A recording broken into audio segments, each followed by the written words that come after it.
Will the meeting please come to order? We are meeting pursuant to a warrant issued by the Selectmen on the 20th day of October, 2025, for a special town meeting. Has the town been warned of the business before it? Yes. Will the clerk please read the return of service? Pursuant to the above warrant to me directed, I have notified and warned all of the inhabitants of the town of West Newbury who are qualified to vote to meet at said time and place. Constable Brian Richard, October 20th, 2025. Pursuant to the above warrant to me directed, I have notified and warned all of the inhabitants of the town of West Newbury who are qualified to vote to meet at said time and place. Brian Richard, Constable, October 20th, 2025. So this is a good time to point out, when you're speaking into these microphones, you need to be right next to the microphone. Otherwise, people can't hear you. It's very frustrating, and it's also non-productive. So when you come to the microphone to speak during the meeting, please make sure that you are very close to the microphone when you speak, and that you are talking to the voters so that they can hear you. And if people can't hear, please don't be shy to make a point of order that you can't hear, and we'll try to get it right, because you need to be able to hear everything that's going on.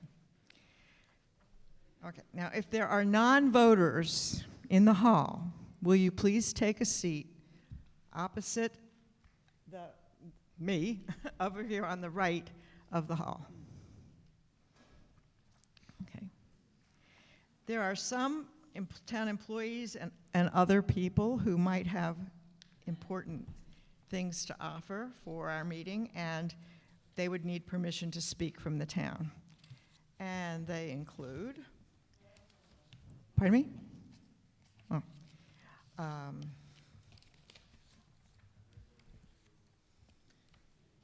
Sorry about that. No. They include Michael Dwyer, the fire and police chief, Angus Jennings, the town manager, Amanda Hagstrom, the town clerk, and welcome to Amanda. This is her first town meeting since becoming the town clerk.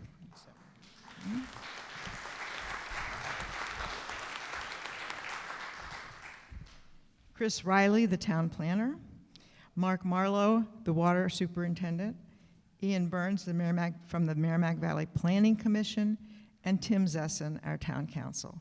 Is there any objection to having these individuals speak if it is warranted? No. Okay, thank you.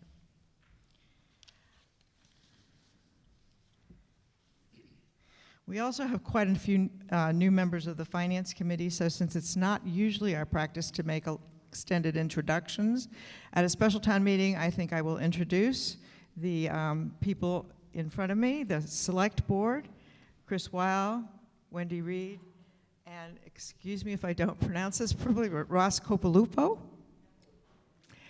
And then we have the Finance Committee, Dennis Lamalfa, Jim Sparalakis, Brian Flynn, Daniel Innes, Gary Roberts, and Angus Jennings ex officio. And on their left, it's Angus Jennings, the town manager, and Jenny, I don't know your last name. Walsh, Jenny Walsh. Sorry about that. Okay. You have either in your hands or access to the Finance Committee handbook. If you don't have one, there are ample supplies in the back of the room. It's important that you have access to that because we won't be reading the individual articles, and they're printed in the handbook. Also, there is a little write-up from the moderator that explains the rules of debate and decorum, and that's in there, and I won't be saying that again. So if you don't have a Finance Committee handbook, you may want to get one at this point so that you can follow along. Now, assuming everyone has one,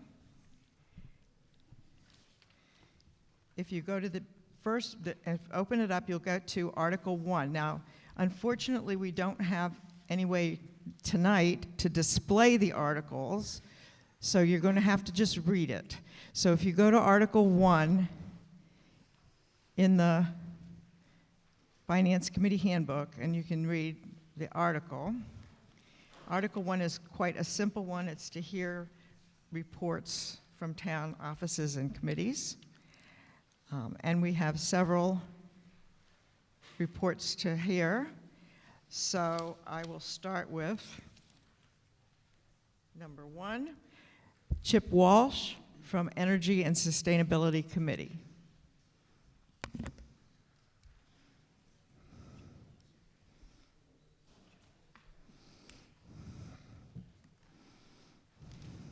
Thank you.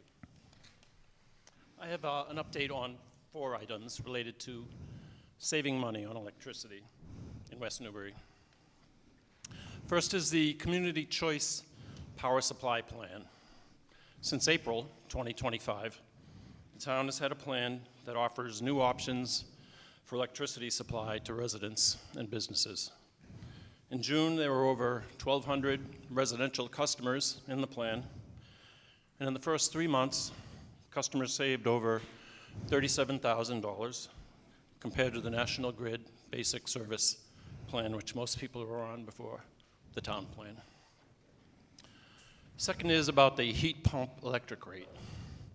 National Grid recently announced a new lower electric delivery rate available for residential customers who use heat pumps for home heating. The rate applies to electricity use from November 1st to April 30th.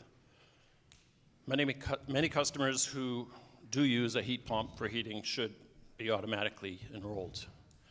But anyone else using a heat pump for winter heat who has not heard from National Grid should check with them to verify that they're enrolled. The Energy and Sustainability Committee page on the town website has more information and details. Eligible customers could save an estimated $70 to $140 per month, $70 to $141 per month. It's a substantial reduction. November to April. Third item is solar revenues. The Main Street solar field provided over $83,000 in net metering credits and other payments to the town during the last fiscal year. And fourth is a street light update.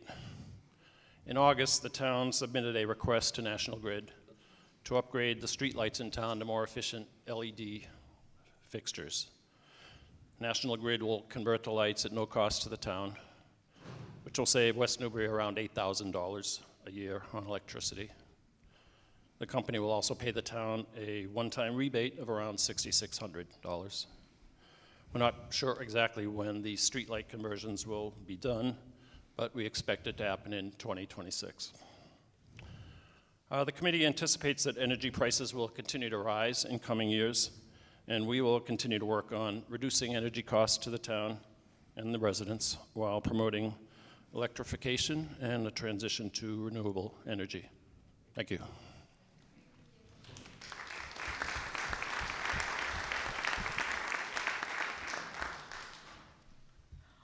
The next report is from Angus Jennings, the town manager. Thank you. I have a couple of brief updates I wanted to provide just while we have a captive audience. The first is regarding the Middle Street Bridge. As people are aware, the construction is well underway. It's expected to reach 50% completion by the end of the calendar year. Construction is expected to continue over the winter in accordance with permitting. Expected to be 75% complete by early spring and 100% complete by early summer 2026. The contractor has till November of 2026 to complete the project, so contractually they have longer, but we expect it will be completed earlier than that. I really want to credit Butch Hills has been extremely helpful in kind of being the town's boots on the ground during construction. Second item, the Page Pipe Stave Crosswalk. Those of you who travel Main Street know that's been under construction for a couple of months now. Construction is nearly complete. That included a new sidewalk connection to Page School. The installation of the rapid flasher beacons is going to be completed later this year. That will include both pedestrian activated as well as a different height push button for horse riders for equestrian crossing. There are other Main Street intersections that are at the conceptual planning stage. That includes a traffic calming initiative in the town center. We have a contract in place for that, and there was some survey work completed this summer, but there's not been any design work or public meetings yet. We have a contract pending. We're working with the state to get a grant contract in place to advance planning for safety improvements at the Library Town Hall crossing. And there are other intersection crossings that are earlier in the conceptual design stage. That includes both the middle high school crossing to Nix, the Bachelor Street Town Offices area, and the Ocean Meadow way to the river. There's going to be a number of public meetings on the Route 113 corridor planning in calendar year 2026.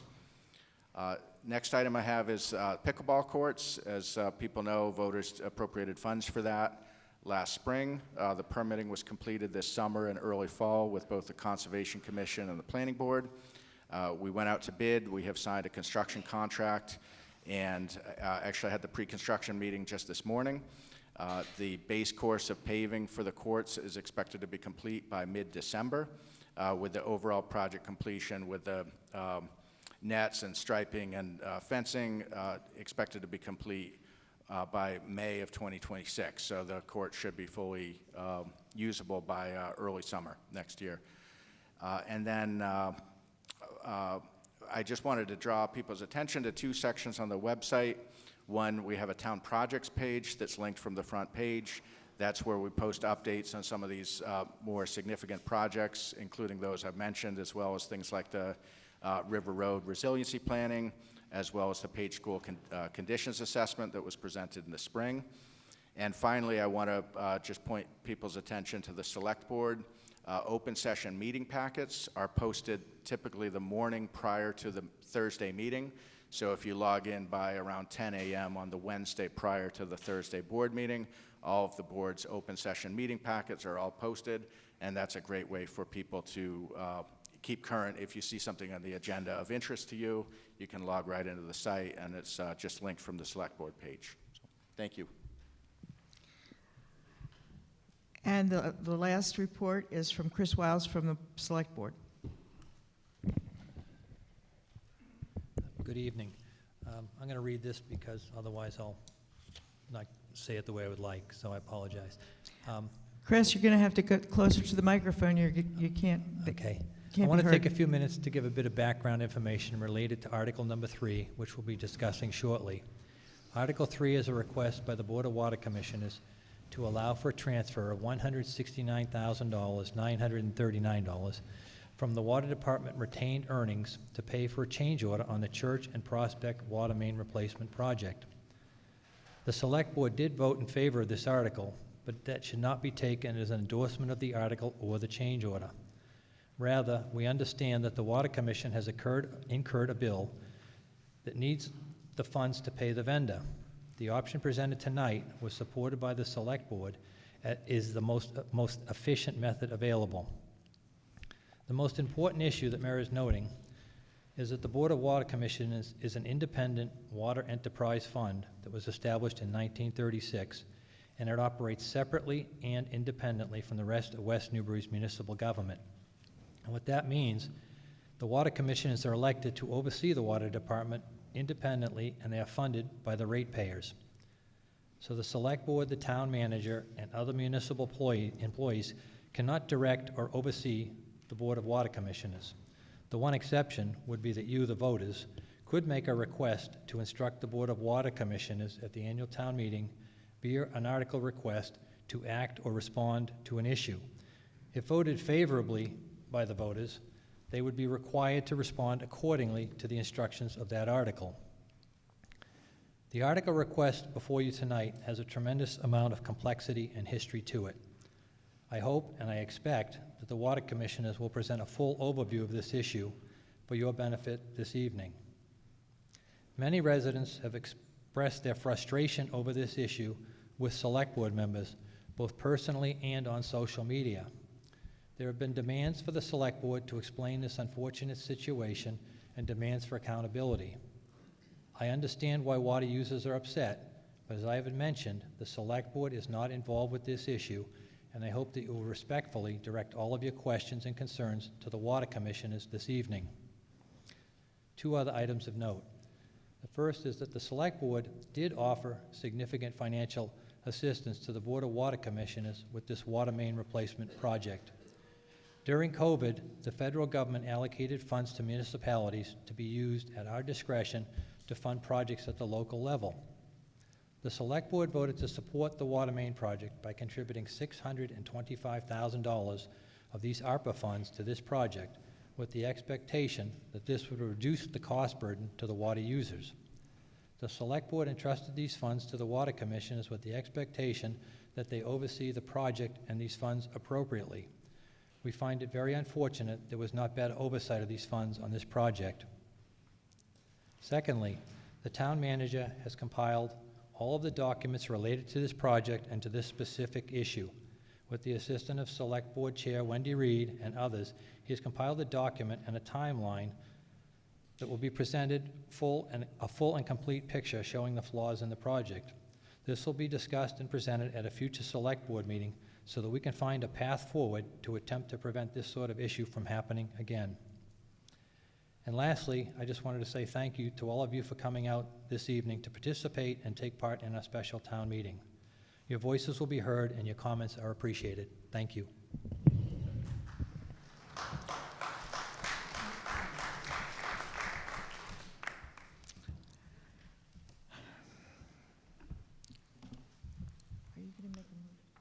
Ms. Reed. Madam Moderator, I move that we waive the reading of the articles for this town meeting.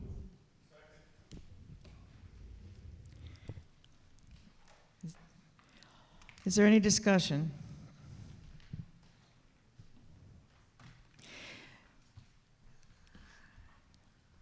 You all have the Finance Committee handbook, I hope.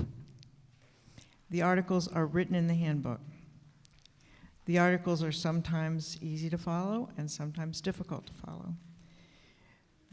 By waiving the reading of the articles, we move directly to a motion which should cover all of the important aspects of what needs to be voted on. However, if you have questions, this does not preclude asking questions about either the article or the motion. And you should make sure before you vote that you understand exactly what it is you're voting for and that you don't feel rushed. Unfortunately, this waiving of the reading of the articles has the tendency to speed things up, which is not necessarily a bad thing, but then sometimes what gets lost in that is an understanding of exactly what it is we're discussing.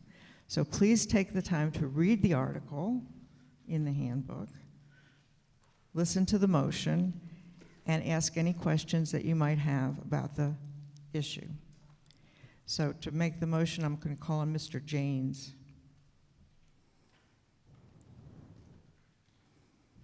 I hope. Yeah, Mr. Janes. Are we going to vote on the? Oh, I'm sorry. You are so right. Okay, so the motion on the floor is to waive the reading of the articles. Hearing no discussion. Is this discussion? No, okay. Seeing no discussion, all those in favor, please raise your green cards. All those opposed, please raise your red cards. The ayes have it. Okay. Now, Article 2 asks for a change to the fiscal year, ask for changes to the fiscal year 2026 omnibus budget. Madam Moderator, Mr. Wiles.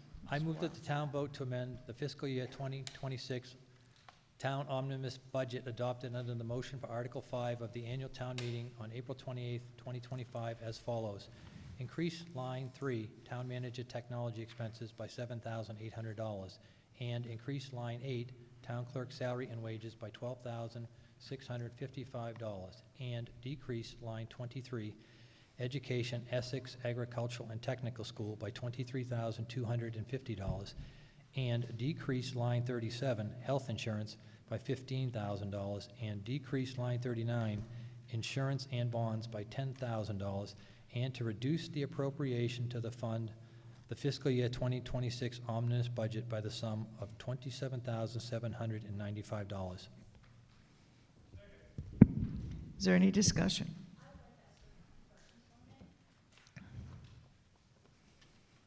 Hello, my name is Wendy Willis. I live at 2 Georgetown Road. I have two questions, if I may. What exactly are the technology increases for $7,000, and why is the brand-new town clerk at $160,000 requiring another $12,000 increase? Thank you.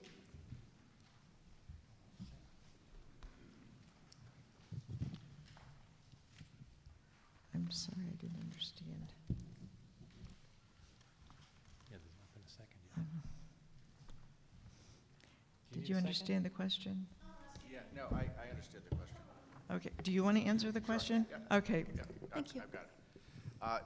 Thank you for the question. So I would refer people to page 10 and 11 on the FinCom booklet. It spells out the proposed changes in detail, but I'm happy to explain. So start with the technology expenses. When my office prepares the technology line for the budget, we do so based on all known projected expenses through the subsequent fiscal year, all the software licenses, so on and so forth.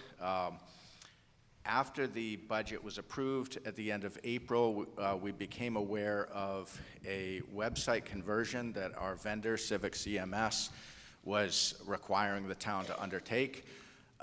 That was not known at the time that the budget was approved. So Civic CMS does offer, this is something that's being required of all of their clients. They did offer a no-cost conversion, but they also offered for a $5,000 increase a new website with more bells and whistles. So my staff and I went through a demo of both the no-cost option as well as the bells and whistles. We felt that the $5,000 provides sufficient additional value to justify that expense. So we brought that forward within the proposed budget amendments through the Select Board and FinCom review, and that was recommended to go with the upcharge. It's a one-time fee to basically result in some new functionality on the website that we don't have today. And then the next item is, so that accounts for $5,000 of the $7,800.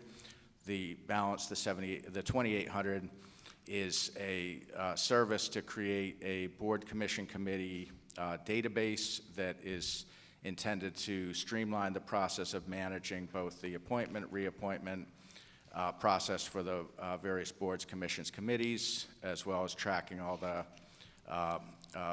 swearing-in dates, the ethics certifications, and so forth. So this is something that's in broad use in other communities, and our new town clerk had this in her prior communities and said it was a big time saver. So when we hired her, she recommended that, and so to preserve the option to consider that, I included the $2,800 additional in the proposed budget amendments. So that's that line. On the salary and wages, that is the combined wages for a couple of full-time positions, not just one, obviously, and the difference accounts for basically the difference in salary between the town clerk who was serving when we prepared the budget last spring, and the town clerk that we hired over the summer, who we hired with significantly more prior experience than the prior incumbent, so a higher salary was negotiated at the time of hire.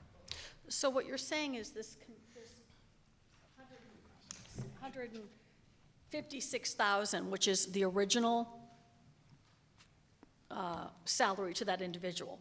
So you've hired an individual whose education and qualifications exceed that, is that correct? That's two positions. This is two positions. Correct. This is not one position. Correct. It's listed under town clerk as one position. So this is two. This is It's Max the and the town- new agent? Correct. It's the Okay. town clerk section of the budget. Okay. Salary and wages are carried in a single Okay, line. I just need Yep. clarification. I Yep, wasn't that's quite fine. certain. Yep. Thank you. Sure.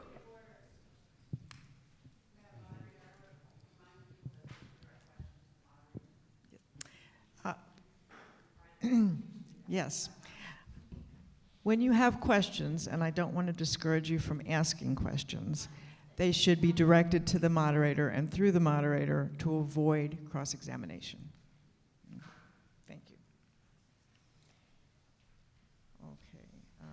Is there any further discussion? Mr. Spurlikis. Yeah. Madam Moderator, the Finance Committee unanimously recommends approval of this article. Oh, I forgot to ask thank you. I forgot to ask the recommendation of the Finance Committee, which you just got, so I hope you heard it. Is there any further discussion? If not, all those in favor, please raise your green cards. All those opposed, please raise your red cards. It's unanimous.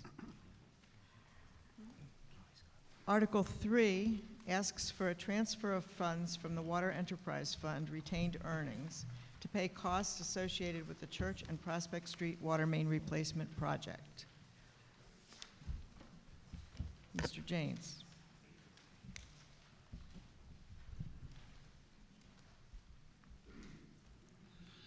Madam Moderator, I move that the town vote to transfer the sum of $161,938.85 from the Water Enterprise Fund retained earnings to the Water Capital Projects Fund to pay the cost associated with the Church Street and Prospect Street water main replacement project, including all incidental and related expenses to be expended under the authority of the Board of Water Commissioners, with any remaining funds to be closed out to the Water Enterprise Fund balance at the close of the fiscal year 2026.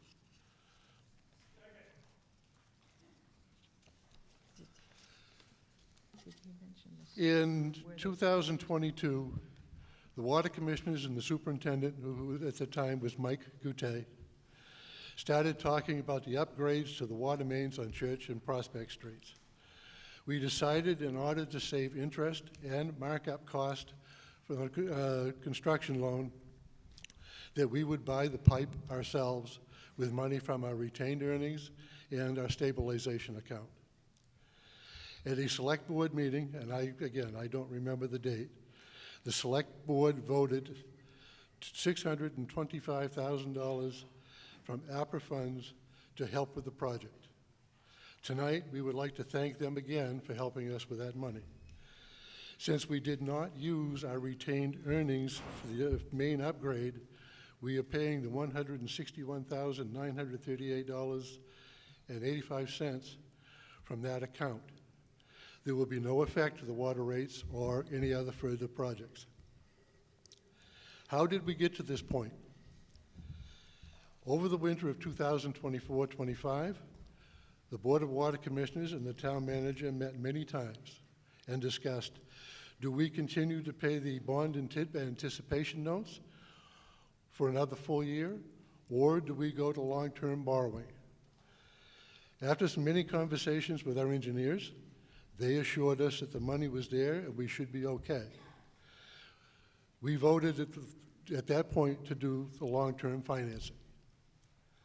And obviously the money wasn't there.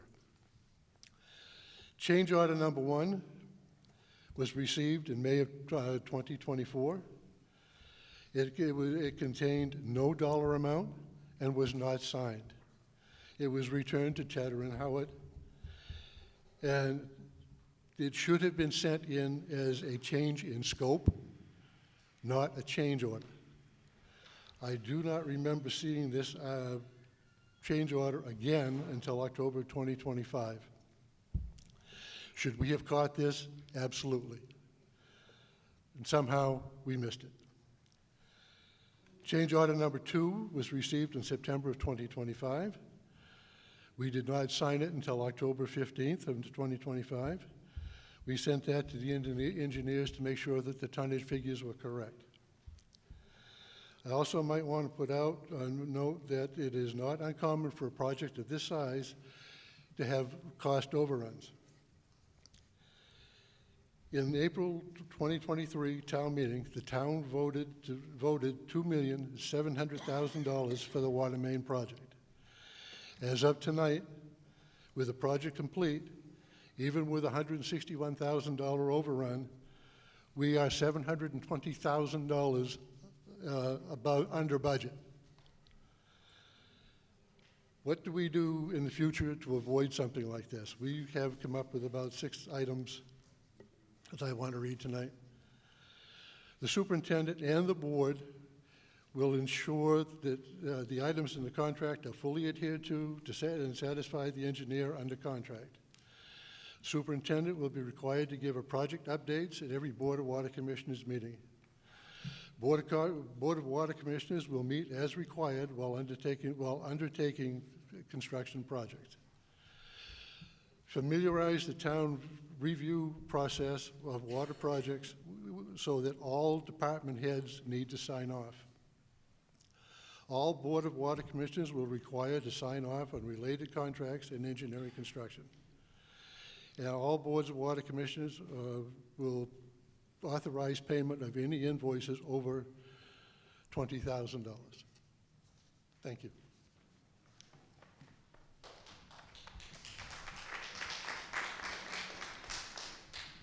Further discussion? If not, the motion is to transfer the sum of $161,000. Madam Moderator, Manuel Sanchez Felix from Main Street.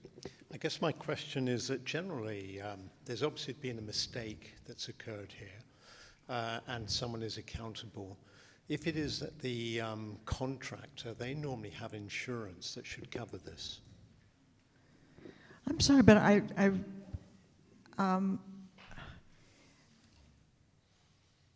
would you just restate the question? Get a little closer to the microphone. Yeah, sure.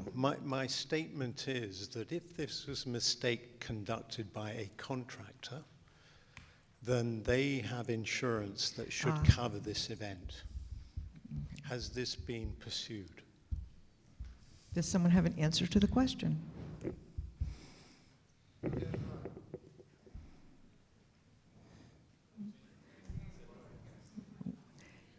What did he say? He said it does not. It has not. So is there further discussion?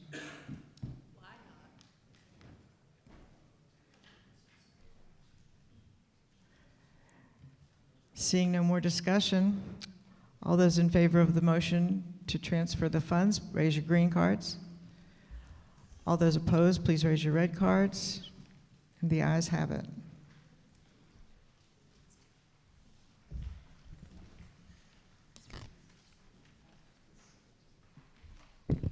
Article 4 asks for a transfer of funds from free cash to reduce the current year tax rate.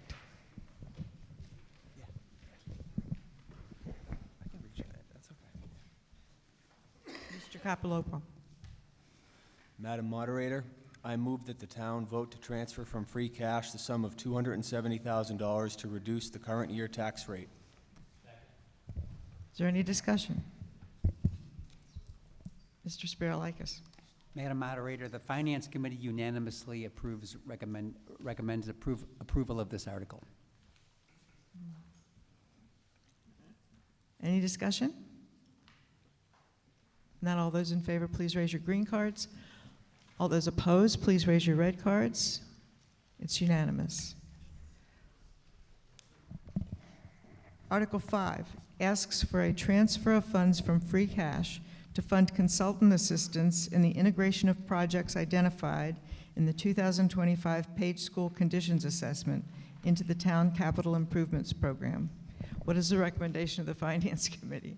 Madam Moderator, the Mr. Finance Spiralikas. Committee unanimously recommends this article to fund architectural consulting services.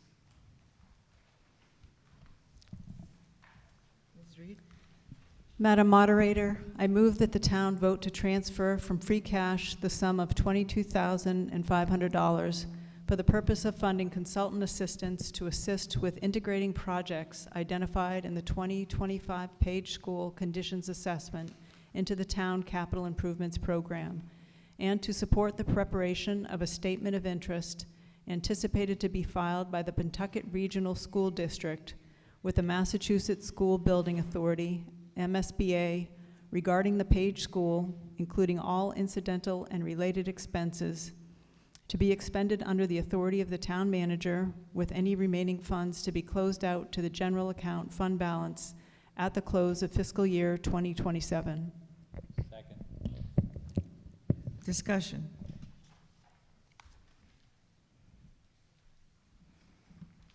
Seeing none, all those in favor, please raise your green cards. All those opposed, please raise your red cards. The ayes have it. Article 6 asks for a transfer of funds from free cash to fund a portion of the costs associated with the preparation of a library facility master plan. What is the recommendation of the Finance Committee? Mr. Madam- Spirlikis. Madam Moderator, the Finance Committee unanimously recommends support of the GAR Memorial Library Facility Planning and Needs Assessment article for $30,000 from free cash to fund the town's portion of costs associated with the preparation of the library facility master plan. Madam Moderator, Mr. Wow. I move the town vote to transfer from free cash the sum of $30,000 for the purpose of funding a portion of the costs associated with the preparation of a library facilities master plan, including all incidental and related expenses, with any remaining funds to be closed out to the general account fund balance at the close of fiscal year 2027.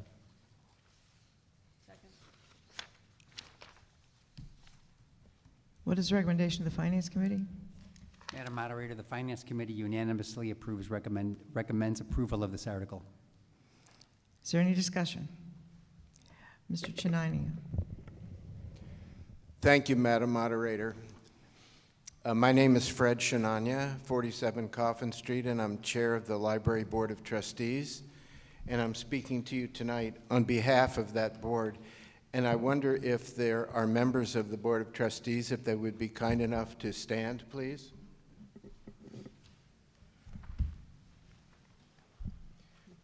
Thank you. And I'd also like to thank the Select Board and the Finance Committee for considering this request in such a positive manner. And also, on behalf of the Library Board of Trustees, I'd like to thank the town members and residents for supporting the library so wholeheartedly in the past. But tonight is about the future. Our library director has described it in these terms. Today's libraries are so much more than book lenders.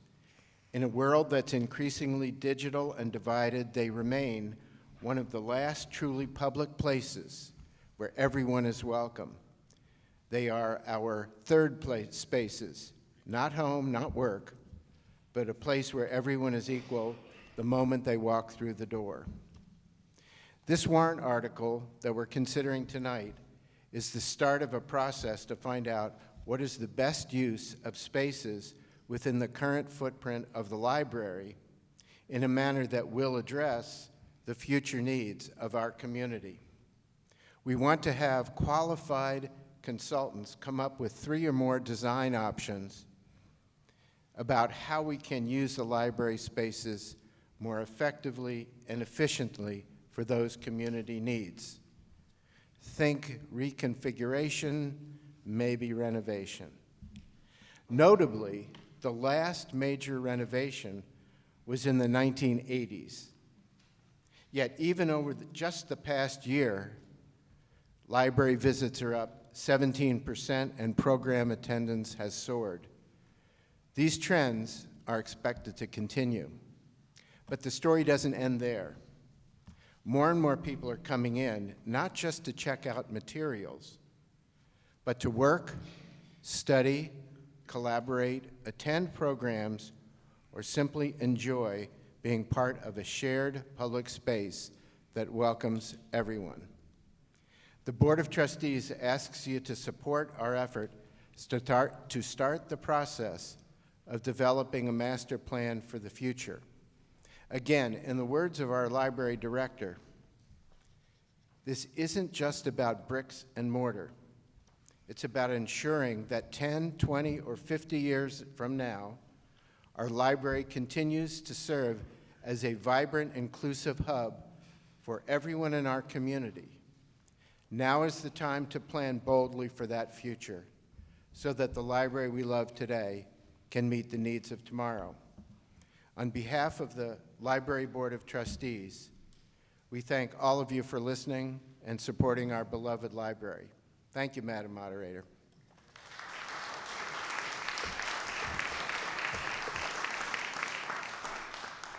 Is there any discussion? Not all those in favor, please raise your green card. All those opposed, please raise your red card. It's unanimous. Madam Moderator? Casey? Could I make a point of order? Yes. This may be out of order, so if it is, so on the earlier question about the Church and Prospect, I'm not looking to reopen the issue, but if I could just say one. About the what? The Article 3. Article 3? Yeah. I know it's closed. If it's out of order, I will tell you. Okay. It may be out of, I just want people to know, the town did, in coordination, we did assemble the complete record, reviewed the entire matter with town council. So the specific question that was asked was regarding potential claim against insurance. That was not going to be viable. We did review with council, and the action before you is what's before you. And there's nothing I would say that would change that. I don't want people to come away from this meeting thinking that the town did not exercise due diligence. We assembled the whole record, sent it, and there really wasn't legal recourse. And so there. Yeah. That's appropriate. Great. Thank you. Sorry. I should have brought it up. It all happened so fast. That was certainly in order.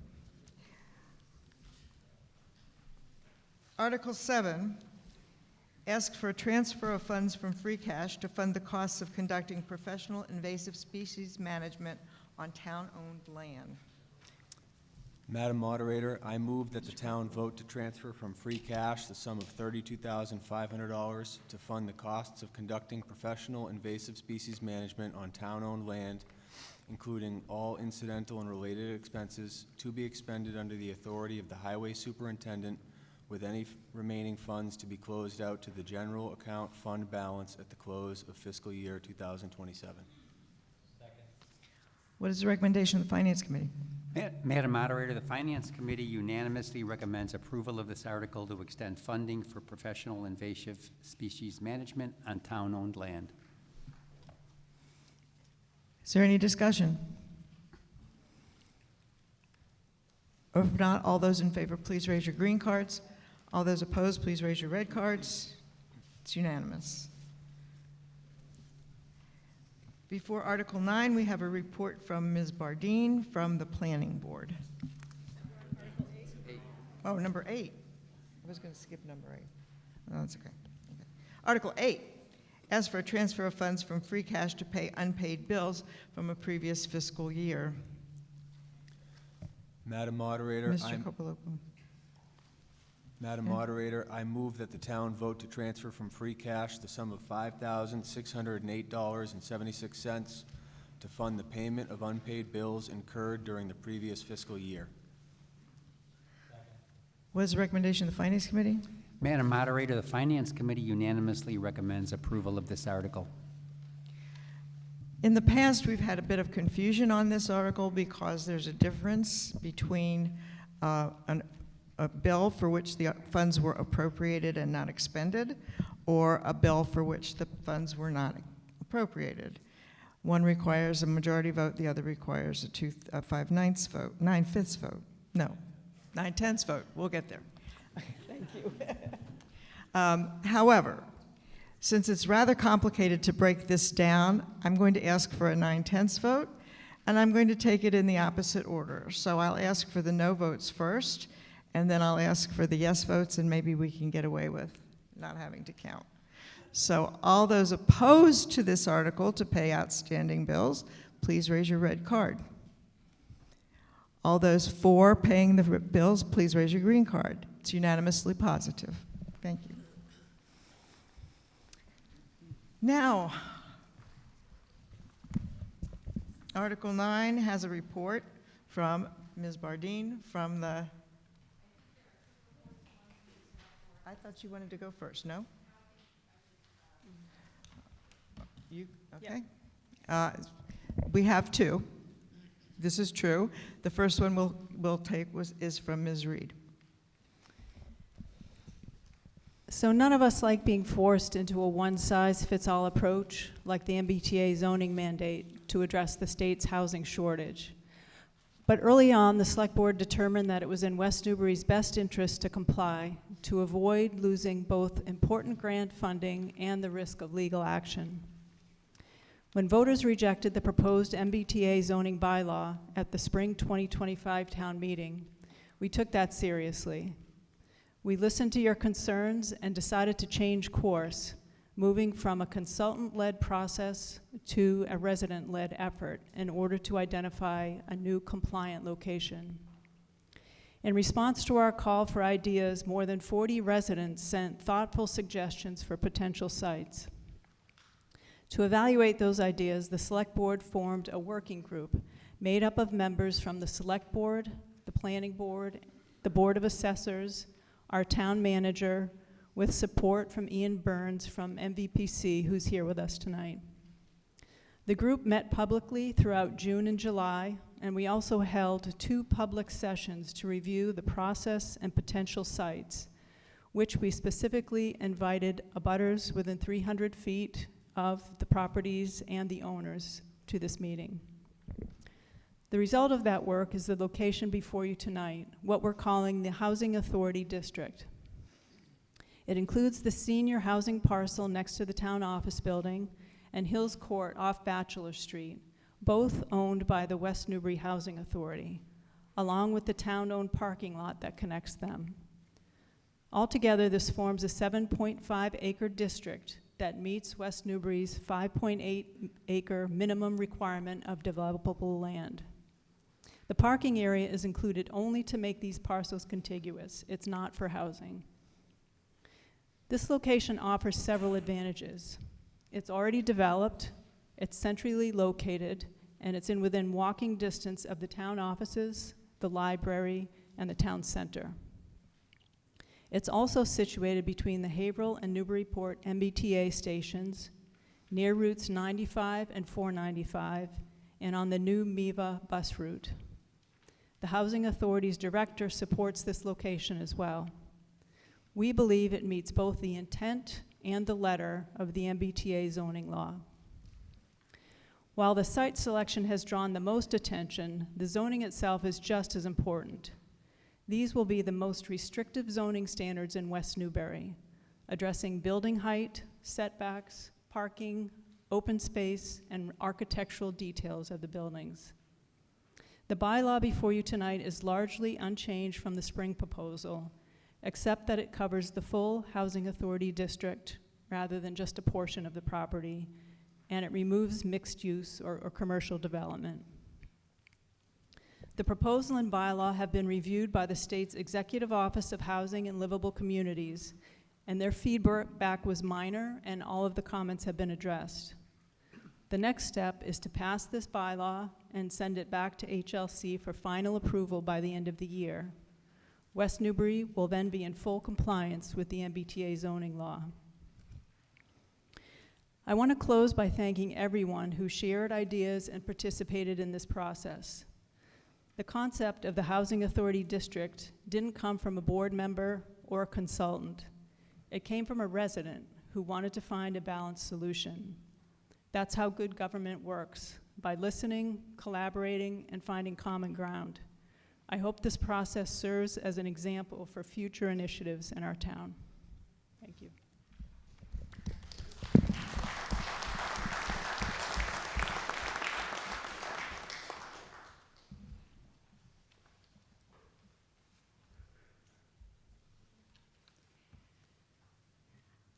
I'm Ann Bardine. I'm the current chair of the planning board. Some of what I'm going to say is somewhat repetitive of Wendy's, but it gives a slightly different angle. At the Springtown meeting, the district that was proposed in the bylaw was the property known as the Knapp property, located at 187 Main Street, and town meeting did not approve the bylaw with that site as the location. The bylaw proposal before you tonight is Article 9. You can find it starting on page 5 of your booklet. The full text of the bylaw is found in Appendix B, and that starts on page 12 of the booklet. The difference in this proposed bylaw is that it includes a different district, as Ms. Reed said. That district is described and shown on pages 12 and 13. The majority of the bylaw, however, which includes regulations for the development of the site and design guidelines for the structures, remains essentially the same. This part of the text is found in Appendix B, and it's on pages 14 through 40 of the booklet. As has been described, a working group was convened over the summer to research potential new locations for the district. Their findings were presented to the Select Board, who decided on the district in the bylaw before you tonight.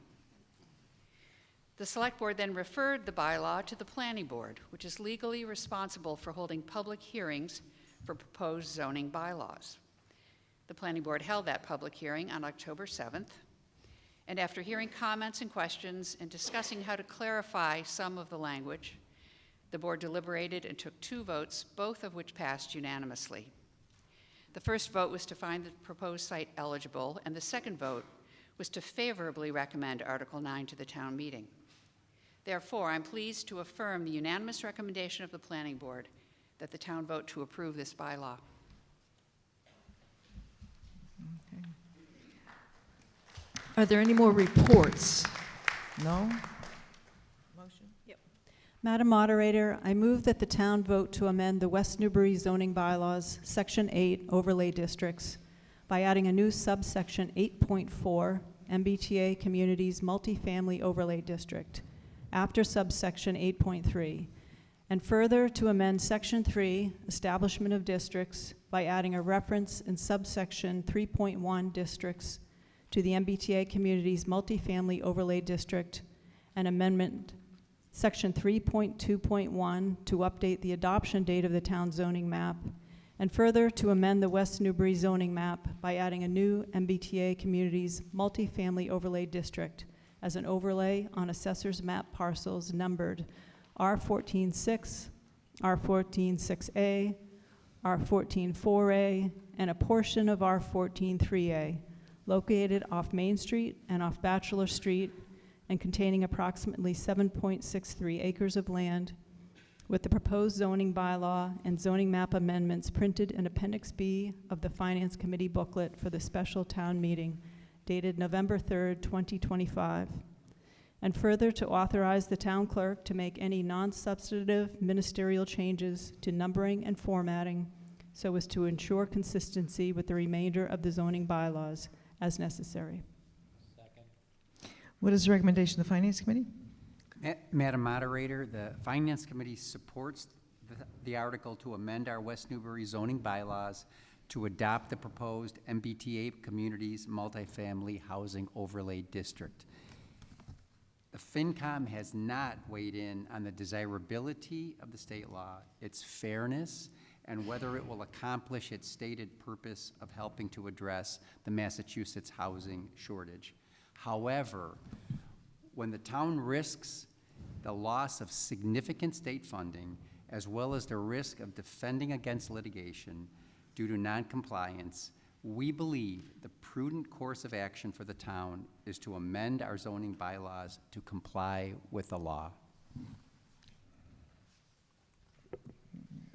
Discussion. Madam Moderator, Manuel Santos Felix from Main Street again. Just for my clarification, this is, the housing in that area already meets the requirement, and by doing so, it means that we can abide by the law and not get penalized and get all the full benefits. My understanding would be that if there are, it's difficult to build new buildings. It will be if existing buildings are rebuilt, they will meet the requirement. Is that correct?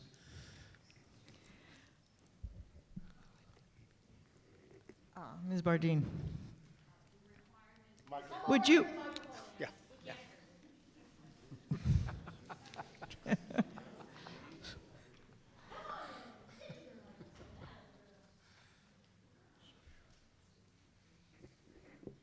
The state requirement is to designate an overlay district that would be eligible to be built out as multifamily housing. There's no requirement for any housing to be constructed.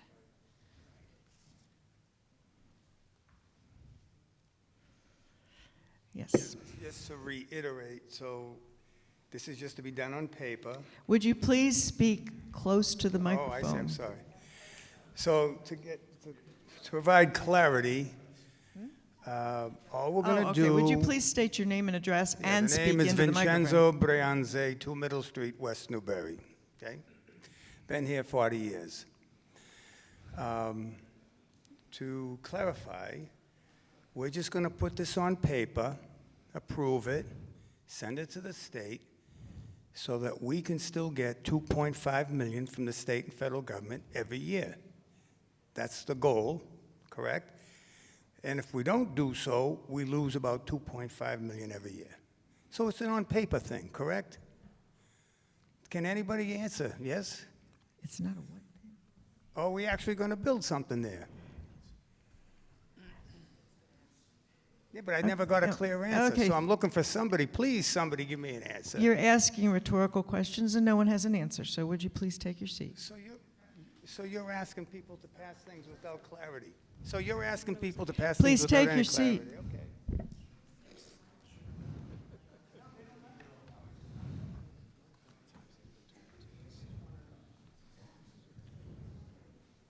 Madam Moderator, Scott Goldthwaite, 17 Browns Lane.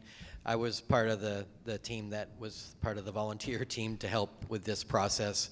I really want to thank Wendy and her effort for getting this team together. Like every town in Massachusetts, we didn't ask for this. It was put upon us.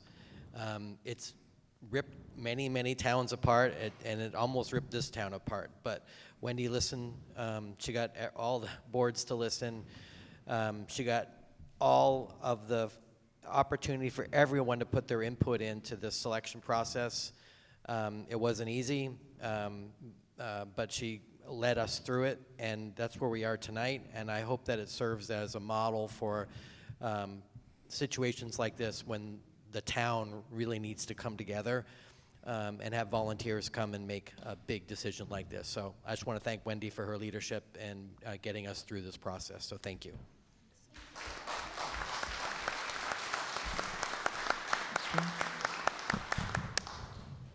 I want to give Vinny a partial answer. I think he...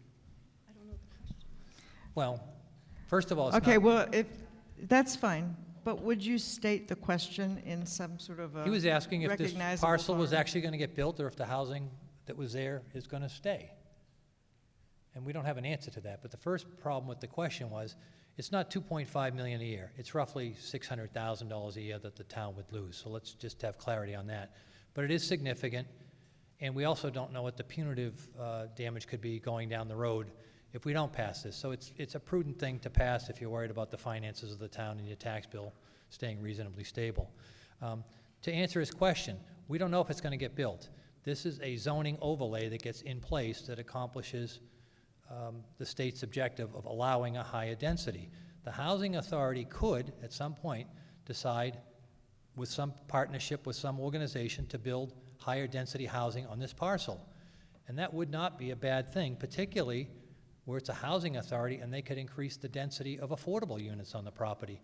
So I think of all the parcels in town that we have that could satisfy this requirement, this is really a magnificent solution. And that's not to say it's going to happen today or tomorrow or next year, but there is a realistic possibility that you could have higher density built on the parcel, and again, hopefully with more affordable housing at that time.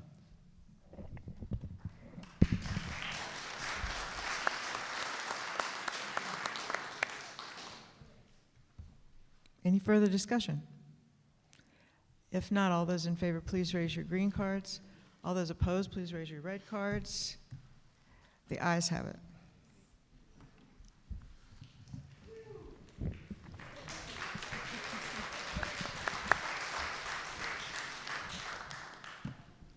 Article 10 asks to add a new chapter, the Special Events Bylaw, to the West Newbury Town Bylaws to establish a comprehensive process for permitting and regulating special events. Ms. Reed. So I wanted to let you know that this article was considered a housekeeping article by the Select Board. It formalizes current practice for the last decade of issuing special event permits. It's been discussed on several select board meetings and been on the agenda. And I understand there's a lot of controversy on Facebook about it. So given that, the select board would like to move no action and have a more involved public process, I would encourage you to watch the agendas instead of responding on Facebook. It's much more efficient to try to make things happen. So Madam Moderator, I move no action on the special events bylaw. Second. Is there any discussion? The only discussion can be whether or not to take no action. Hearing none, all those in favor of taking no action, please raise your green cards. All those opposed, please raise your red cards. It's unanimous. Article 11, request rescission of the Capital Improvements Committee bylaw and related amendment of the Finance Committee bylaw. Please read.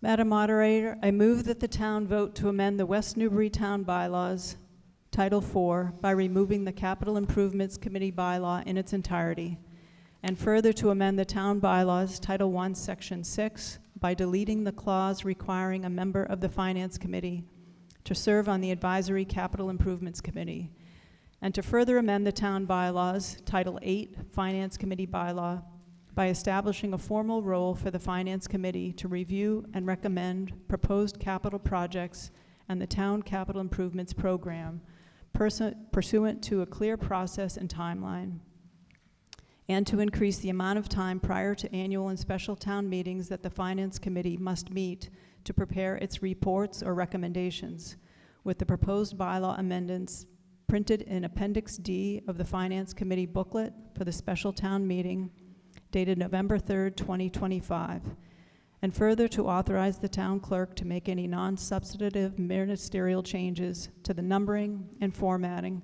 so as to ensure consistency with the remainder of the town bylaws as necessary. Second. What is the recommendation of the Finance Committee?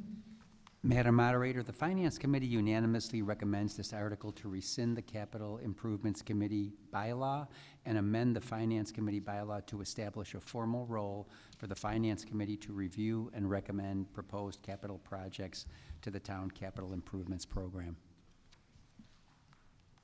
Is there any discussion? Ms. Grammer. I support the basic idea here. I think it could be redundant to have both the Capital Improvement Committee and the Finance Committee doing the same thing. But in looking at the bylaw, I did have some questions about the way it's written. It talks about a report to the town, an annual report, a report to the select board, a report to town meeting, and recommendations to the select board. It's unclear to me exactly how many reports are going to be happening and exactly when. It would, I think, maybe be better to clarify this. Any further thoughts from anybody who would know? Okay, would you, can you move that microphone down a little bit? Or, I think I'd have to grow. okay, so, There. so I was following you up until where you said there were 4 reports, but what you were asking after that, I couldn't understand what you're saying. Whoever wrote or is intending to implement this, could they explain how many reports are going to happen and when and how they will be happening? I really appreciate the work of the Finance Committee. I appreciate the work actually of all the committees. They work really hard. But this is hard to follow, and I'm wondering how they're going to do it.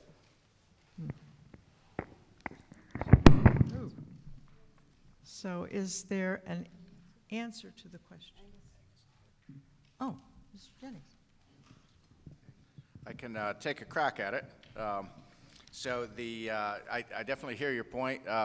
Elisa brought this up at the luncheon on Thursday. I think that's a really good point in terms of the number of references to reports. A lot of the amendments shown on page 46, 47 of the booklet were intended to kind of weave into the existing Finance Committee requirements, which is to report to town meeting prior to every town meeting. So that's what you see with the booklet and the written recommendations. One thing that's important to understand about this proposal is that the Select Board adopted a financial policy in December 2018, which governs the capital planning process. For the last roughly 7 years, we've been basically running the capital planning process consistent with that policy and consistent with the bylaw, which has resulted in some duplication of effort. And in addition, the Finance Committee in practice for many years has reviewed every article that goes before town meeting, not just the non-capital articles. So that results in both the Capital Improvements Committee and the Finance Committee reviewing every capital article and the Select Board reviewing every capital article. So there's been some redundancy, oftentimes with kind of meetings that are sometimes even on consecutive nights where department heads are presenting the same projects in short succession to two different committees. But I think the main point I want to make is that the proposed amendments to the bylaw are intended as part of an overall set of reforms, including to the capital planning policy that was adopted in December 2018. So there's a lengthy set of redlined amendments that were part of they're not part of the booklet, so they're not something that they are on the town website, but they wouldn't necessarily be easy to find. They were part of the article package that was submitted back in the late summer, and then more recently, the Select Board actually voted to endorse the draft amendments to the capital planning policy. So that the capital planning policy is more lengthy than what you have in the booklet. It's about 4 pages, and it includes a much more detailed breakdown of kind of what the Finance Committee would do. So I think in answer to to be more responsive to the question, the Finance Committee would continue to make the recommendations that it makes today and that it has made for many, many years. And under Mass General Law, Finance Committees are charged with making recommendations to town meeting on every article. So they would already do that. They would just be doing that for capital articles, which again, they have already been doing in practice. But basically that would be the recommendation rather than in addition to the Capital Improvements Committee. In terms of the other reference in the proposed bylaw amendments to advising the Select Board on the overall capital improvements program, that's not simply the articles that are before the voters for funding for the subsequent cycle. That's for the overall 6-year, or in practice is often more like 10-year, but at least 6-year capital program that goes through every section of the organization with capital assets, vehicles, buildings, and so forth, and has projections of what year those are penciled in, what the estimated costs are, and it has narratives and basically documentation to support all of that. So that's something that under the capital planning policy, that's presented to the board on or before November 1st of each year. That historically has kicked off the capital process at the board level. At the staff level, we begin working on it over the summer, basically at the beginning of the fiscal year, and then that's brought forward to the board in late fall, and that then begins a multi-month process to review the overall capital program that then more like right around typically February 1st is typically when the article requests are due for the subsequent cycle. So basically the proposed amendments would have the Finance Committee doing all of the things that the Capital Improvements Committee has been doing historically. And we did some research on, there's a Mass Association of Finance Committees. They have a lengthy book, and we looked into that. And for a lot of small towns, it's very typical to have the Finance Committee perform that function because that really gives them a more comprehensive picture of what's going on, not just with the next budget cycle, but with the longer term view. So I don't know if that's fully responsive to the question, but I guess that's a crack at it.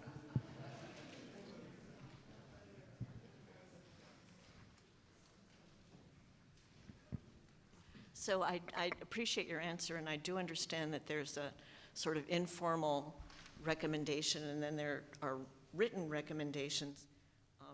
but are we talking about 4 different sets, or are we talking about what? Okay, you need to address your questions to me, and I will I'm attempt sorry, to- Madam Moderator. That's could okay. So your question is, and I feel badly. I'll try to get you an answer to it. When it says that there need to be 4 reports, does that mean 4 formal written reports, or does that mean 4 communications? The way the bylaw is written, notwithstanding the language that comes from policies and guidelines and regulations, the way the bylaw is written is there are 4 different reports required. And the question I have, because I think the Finance Committee deserves a break here, is exactly what reports, what written reports are going to be required? That's my question. What is the bylaw requiring? So you'd like to see more detail on what the reports encompass? Clarity. I think that would help going forward. Okay.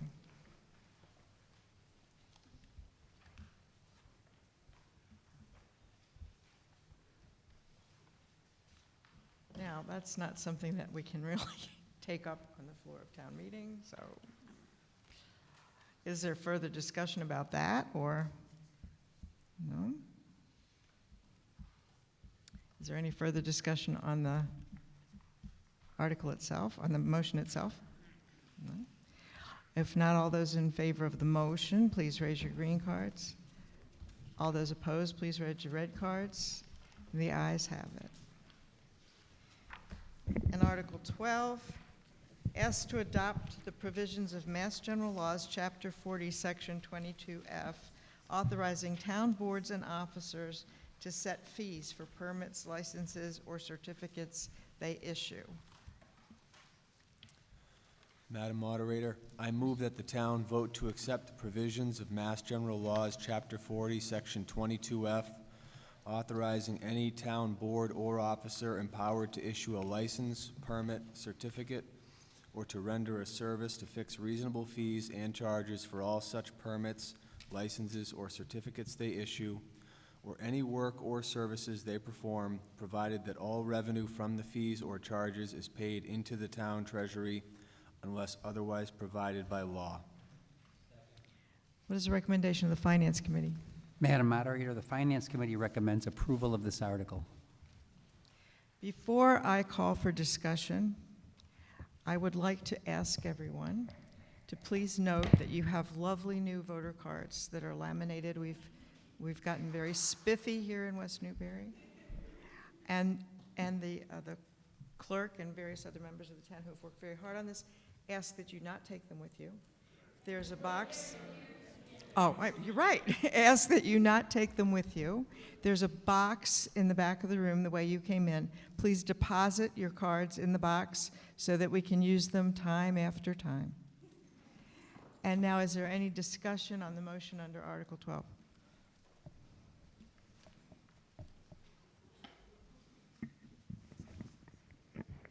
Madam Moderator, Manuel Sanchez Felix from Main Street again. I guess my difficulty is that there was going to be 2 clauses I had severe concern with. The one about the organization allowing functions, and then this one. And I think they're both tied together, unfortunately. I think it's vitally important we encourage these functions to occur. They're the life and heart of the actual town. My biggest concern about this particular proposal is reasonable. It's meaningless, and something that may be reasonable to the town may not be reasonable to these organizations, which often are charities, which are trying to raise funds. I really strongly object to that. I think I would propose that the town actually come forward with those reasonable fees so that we can actually see them and assess where they are truly reasonable.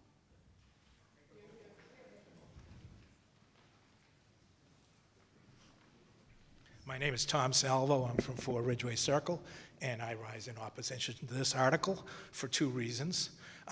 One is, I agree with this gentleman, that what's reasonable to you may not be reasonable to other people. And the second is that the town meeting form of government, it's the town meeting that holds the purse strings, not a department head or someone else. So the town meeting should make the decisions on whether we want a $200 permit fee for a yard sale or a $500 permit for your dog license. These are things that the town meeting can decide what's reasonable, and reasonable is too vague anyway. So that's my proposal.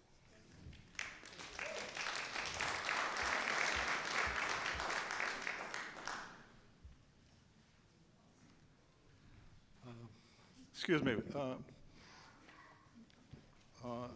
My only question is... Would you state your name and address, please? Excuse me, my name? Name and address. Jack McNamara, Maple Street. I noticed the Finance Board washed its hands because something is totally missing from this whole discussion. Where is the analysis, what the costs of maintaining this is, what the current status of it is? Why are these 10 or 11 properties getting a free ride? You know, there was a road put in, and then now the town should pick up all the costs. I noticed a circle at the end, the rondelle here. Sir, I'm afraid we're on a different article. Oh, I'm sorry, on the wrong, okay. I'll be back.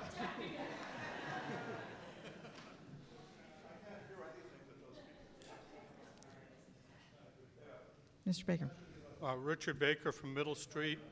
I'm suggesting that we vote against this. This town meeting has the authority to set fees right now. We are giving up our authority if we hand this to the town committees and boards.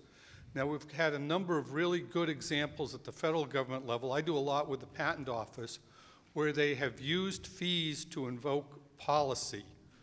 And my fear in giving that up as town meeting is that various boards or members of town government will try to set policy with fees. And that's beyond what I'm willing to give up as a citizen of this town.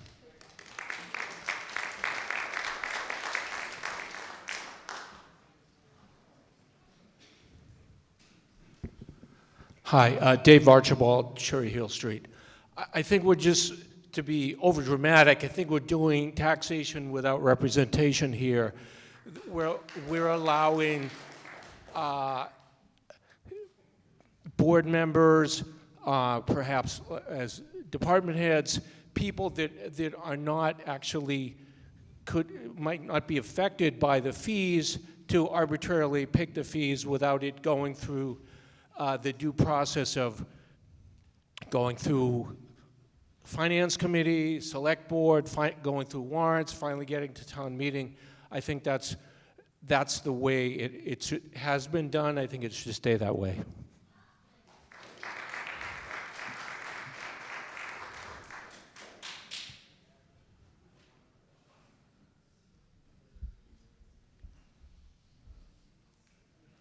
As you can see, the people are looking for integrity and clarity here. The last time we presented something without solid quantitative information was the VFW. $1.2,350,000 was spent on consultants and nothing happened. Please come back to us with fee numbers. Just do the job. Do your job and come back to us with the numbers. Then we vote. It's really, to me, it's an insult to our intelligence. You know, just no numbers, no nothing. So that's all I ask. I remember the VFW, $325 we paid on tax and nothing happened.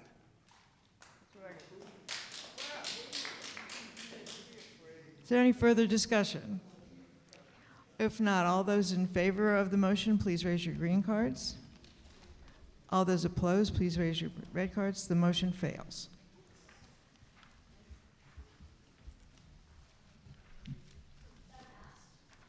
No, it failed. That's the end of the warrant.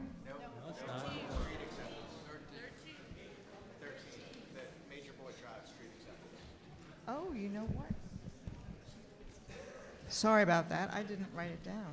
Hold on a minute, I've got to find it. Okay. Article 13 involves accepting the road Major Boyd Drive. I'm sorry, I don't have it. Article 13 involves accepting Major Boyd Drive. Madam Moderator, Mr. Weil. I move that the town vote to accept Major Boyd Drive as a public way in accordance with the provisions of Massachusetts General Laws, Chapter 83, as laid out and described on a plan entitled Street Acceptance Plan, Major Boyd Drive, West Newbury, Mass., prepared by Williams and Spargus, dated August 28, 2025, and to authorize the Select Board to acquire by purchase, gift, and/or eminent domain the fee or easement interest in said roadway, including any related drainage, utility, or access easements. Second. What is the recommendation of the Finance Committee? The Finance Committee has declined to offer a recommendation on this article, Madam Moderator. Oh, I'm sorry. Madam Moderator, the Finance Committee has not voted on this article. No recommendation from the Finance Committee. What is there any discussion? I don't know whether it's article number 13, and it's unlucky 13, but I'm not even familiar where this Major Boyd Drive is.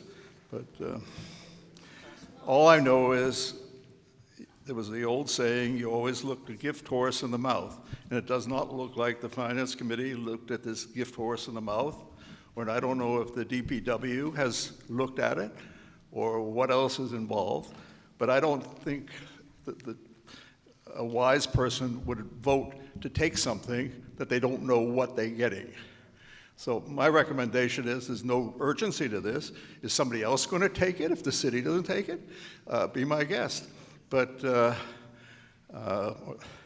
it makes no sense to vote on something you don't even know what you're getting into.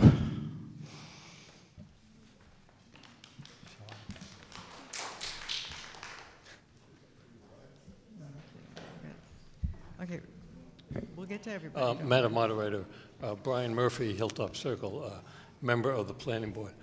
Major Boyd Drive was developed as a subdivision, and it was always intended to be a town road. Unlike other special permit projects in town that are developed as private entities with private roadways, this was developed with the intent to be a public road. I believe all the appropriate boards of DPW has reviewed the plans and have concurred.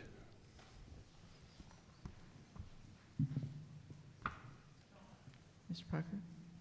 Madam Moderator, I'm just curious if there was any discussion regarding the trail easement that's on the property prior to the town taking over, what's currently a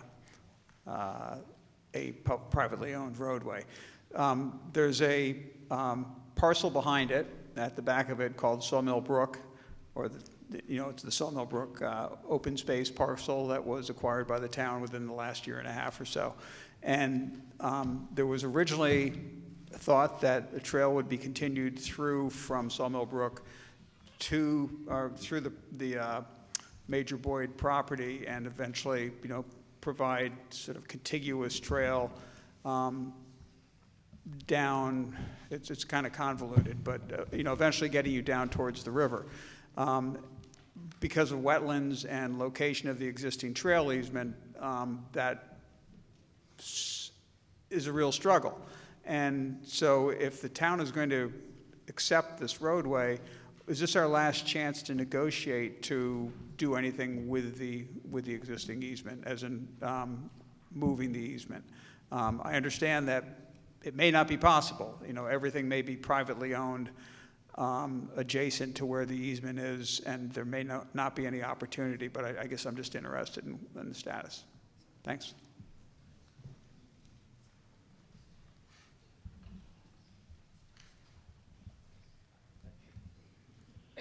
Madam Moderator, the easements are in place, and as a matter of fact, my understanding is that Ector is preparing to build a bridge through one of the wetland areas connecting I believe, the parcel that Mr. Parker was referencing. The easements have been in place, and the developer was very cooperative.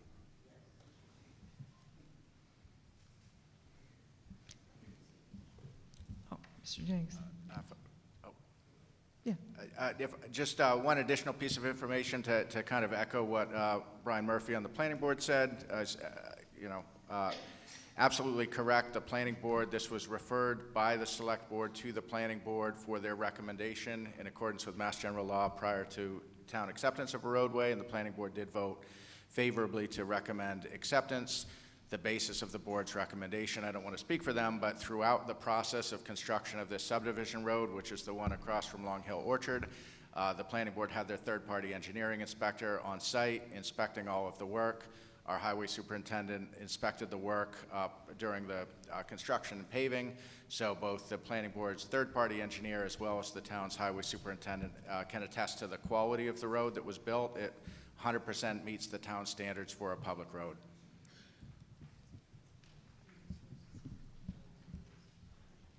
Any further discussion?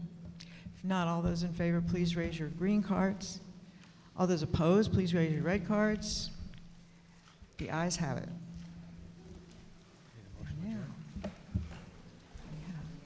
Motion to adjourn? Move to adjourn. All those in favor say aye. Opposed, no. We are adjourned.